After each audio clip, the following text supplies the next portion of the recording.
അങ്ങനല്ല. ഈ കിഫ്ബിയുടെ കാര്യത്തിൽ എങ്ങനെയാണെന്ന് വെച്ചാൽ, കിഫ്ബിക്കകത്തൊരു പദ്ധതി വരണമെങ്കിൽ 2 തരത്തിലേ വരൂ. ഒന്ന് ബഡ്ജറ്റിൽ പ്രഖ്യാപിക്കണം, 2 ക്യാബിനറ്റ് തീരുമാനിക്കണം. ഈ 2 തരത്തിലാണ് കിഫ്ബിയിലൊരു പദ്ധതി വരിക. അതുകൊണ്ടാണ് ബഡ്ജറ്റിൽ അത് ബഡ്ജറ്റിൽ പ്രഖ്യാപിച്ചിട്ട് ആ പദ്ധതി ഇവിടെ വരണം. ഇതിന് വളരെ ഇൻഡിപെൻഡൻ്റായ ബോർഡുകളാണ്, വളരെ സ്വതന്ത്രമായ ദേശീയ തലത്തിലെ വളരെ ശ്രദ്ധേയരായിട്ടുള്ള ആളുകളെല്ലാം അടങ്ങുന്ന എല്ലാ ഫിനാൻഷ്യൽ പ്രിൻസിപ്പിൾസും പാലിക്കുന്ന കാര്യങ്ങൾ ഉറപ്പാക്കുന്ന ഒരു ബോർഡാണുള്ളത്. അപ്പോൾ അവരുടെ ആ ബോർഡ് ഇതിൻ്റെ ഒരു ഫീസിബിലിറ്റിയും എക്കണോമിക് വയബിലിറ്റിയും ഒക്കെ നോക്കി കിഫ്ബിയുടെ ഒരു സാമ്പത്തിക സ്ഥിതി അനുസരിച്ച് ചെയ്യാവുന്ന കാര്യമൊക്കെ ഉറപ്പാക്കിയിട്ട് ആ ബോർഡ് അംഗീകരിക്കും. ഇപ്പോൾ ക്യാബിനറ്റിൽ നമ്മൾ ബഡ്ജറ്റിനകത്ത് പറഞ്ഞു, ആ പറഞ്ഞ കാര്യത്തിനൊരു പ്രാഥമിക സ്റ്റഡി നടത്തിയിട്ട് തന്നെയാണ് ബഡ്ജറ്റിൽ പറയുന്നത്. അത് നടത്തിയിട്ട് ഇത് കിഫ്ബി ബോർഡിലൂടെ വെക്കുമ്പോൾ ഇനി ഇതിന് വേറെ നടപടിക്രമങ്ങളില്ല, എന്നാൽ ആരംഭിക്കുന്ന നടപടിക്രമങ്ങളില്ല, ഇതിൻ്റെ പ്രവർത്തനങ്ങൾ പിന്നെ കിഫ്ബി എന്ന നിലയിൽ നടത്തിക്കൊണ്ടു പോകാം. അപ്പോൾ ആ നടപടിക്രമം നടക്കുന്നത് ഇങ്ങനെ ആയാലേ പൂർത്തീകരിക്കത്തുള്ളൂ. ഏത് സമയത്തും ബഡ്ജറ്റിൽ പറഞ്ഞ കാര്യങ്ങളാണ് പിന്നെ കിഫ്ബിയിൽ വന്നിട്ട് വരിക. പിന്നീട് ചിലത് പ്രത്യേക കേസുകൾ ക്യാബിനറ്റിൽ വന്നിട്ട് അവിടെ നിന്ന് അംഗീകരിച്ചു. ഇതിനി വേറെ ധനാനുമതി പ്രശ്നമില്ല. ഇതിന് 1900 കോടി രൂപ ചെലവാക്കുന്നതിന് വേണ്ടി CEO ചുമതലപ്പെടുത്തി. അത് അങ്ങനെയാണ് അതിൻ്റെ ഇന്നത്തെ തീരുമാനം എന്ന് പറഞ്ഞാൽ. അതനുസരിച്ചിട്ട് ലാൻഡ് അക്വിസിഷൻ ബാക്കി കാര്യങ്ങൾ ചെയ്ത് മുന്നോട്ട് പോകാൻ വേണ്ടിയിട്ട് കിഫ്ബിയുടെ ബോർഡ് ഈ തീരുമാനം എടുത്ത് ചുമതലപ്പെടുത്തി. അങ്ങനെയാണ് അതിൻ്റെ നടപടിക്രമം. ഇനി ഇതിൻ്റെ പേര് വന്നിട്ട് അനുമതി നൽകി കൊടുക്കുക എന്ന് പറയുന്നൊരു നടപടിക്രമത്തിൻ്റെ തടസ്സമില്ല. ഈ വർക്കുകൾക്കൊന്നും നമ്മൾ ഈ അംഗീകരിച്ചതിനകത്ത് ഇത് സംബന്ധിച്ച് ഇതിൻ്റെ അകത്ത് ഭൂമി എടുക്കുന്നതിൻ്റെ ഒരു പ്രശ്നമാണല്ലോ ഇത് ഉള്ളത്. ആ ഭാഗത്തെ അവരൊരു സർവേ നടത്തി കഴിഞ്ഞതാണല്ലോ അല്ലേ.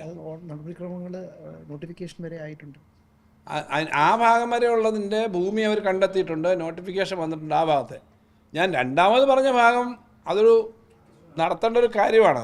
അത് ഇതിനകത്ത് വന്നിട്ടില്ല, ഈ 1900-നകത്തും അത് വന്നിട്ടില്ല. അത് ഞാൻ പറഞ്ഞത് ഇതിനോട് ആഡ് ചെയ്ത് ഞാൻ പറഞ്ഞതാണ്. ബഡ്ജറ്റ് അവതരിപ്പിക്കുമ്പോൾ നമ്മൾ പറഞ്ഞൊരു കാര്യം, ഇത് വിഴിഞ്ഞം വരെ എത്തിക്കാൻ പറ്റുന്ന ഒരു വലിയ പ്രൊജക്റ്റാണ്. അങ്ങനെ വരുമ്പം കേരളത്തിൻ്റെ നല്ല ആൾപ്പാർപ്പുള്ള കിഴക്കൻ മേഖലയിലെ റെയിൽ കണക്ടിവിറ്റിയുടെ പ്രശ്നം പരിഹരിക്കുകയും ചെയ്യും.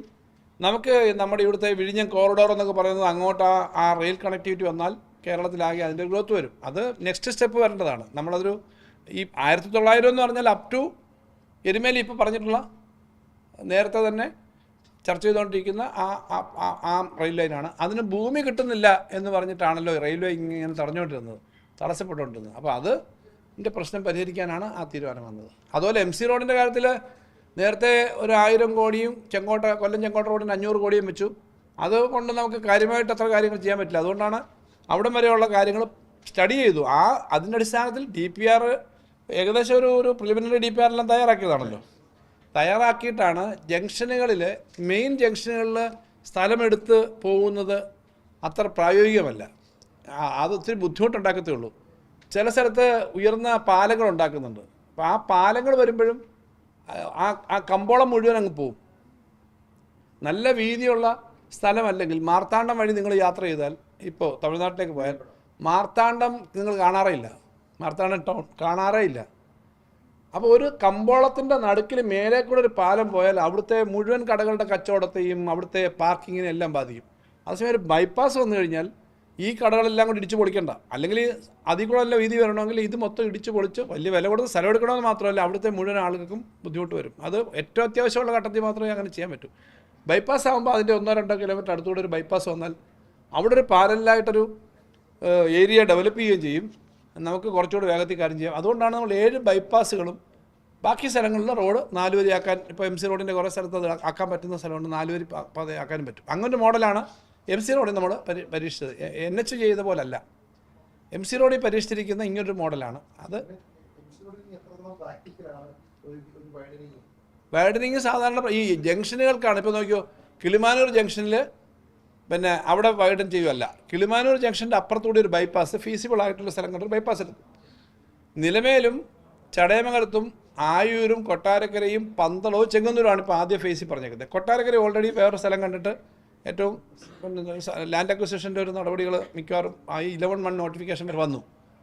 ആ നോട്ടിഫിക്കേഷൻ വന്ന് ലാൻഡ് എടുക്കുമ്പോൾ സാധാരണ രീതിയിൽ ഇപ്പോൾ ഉള്ള അവിടുത്തെ ഏറ്റവും നല്ല മാർക്കറ്റ് വിലയുടെ ഇരട്ടി കൂടുതൽ പൈസ കൊടുക്കുന്നൊരു പാക്കേജ് ആണല്ലോ. അപ്പോൾ ആളുകൾക്ക്, ജനങ്ങളെ സംബന്ധിച്ച് ഇതെടുക്കുന്നത് അവർക്കും പിന്നെ സാമ്പത്തികമായിട്ട് അവർക്ക് പുതിയ കാര്യങ്ങൾ ചെയ്യുന്നതിന് പഴയതുപോലുള്ള പൊന്നും വില എടുപ്പല്ലല്ലോ. നല്ല പിന്നെ പർച്ചേസ് വാല്യൂ കിട്ടും, നല്ല വില കിട്ടും.